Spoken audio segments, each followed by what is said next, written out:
কোরআনে হাফেজ হওয়ার জন্য কয়েকটি ধাপ অতিক্রম করে নিতে হয় হিফজ সবক। উত্তরায় আন্তর্জাতিক মানের দ্বীনি শিক্ষা প্রতিষ্ঠান আহলুল হুফাজ কোরআনিক ইনস্টিটিউট কর্তৃক আয়োজিত সবক প্রদান অনুষ্ঠানের আয়োজন করা হয়েছে।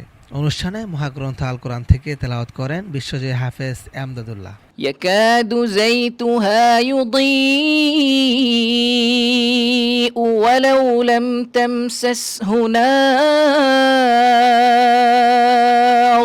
অনুষ্ঠানে অত্র প্রতিষ্ঠানের শিক্ষার্থী মোহাম্মদ ইফাতকে সবক প্রদান করেন মোহতারাম কারি নুরুজ্জামান কাসিমি।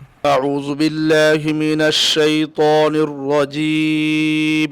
এ সময় আরো উপস্থিত ছিলেন অত্র প্রতিষ্ঠানের সম্মানিত প্রতিষ্ঠাতা পরিচালক বিশ্বজয়ী হাফেজ নাজিরুল্লাহ। এটি পা করে আজকে সে নাজারা সে সম্পূর্ণ করতে পেরেছে, সবাই বলে আলহামদুলিল্লাহ।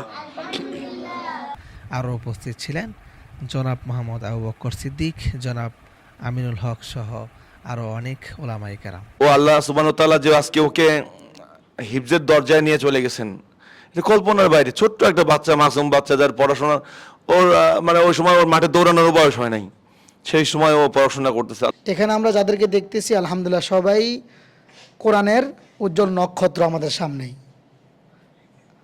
আমরা যদি ভালো করে মেহনত করি, এখানে যারা বসে আছেন একদিন আমরাও তাদের স্থানে বসতে পারবো ইনশাআল্লাহ। আমার জন্য সবাই দোয়া করবে, আমরা হাফেজ হতে পারি, আলিম হতে পারি। ইফাজ আহলুল হুফাজ কোরআনিক ইনস্টিটিউট। জুবায়ের ইকবাল, জাগরণ টিভি 24।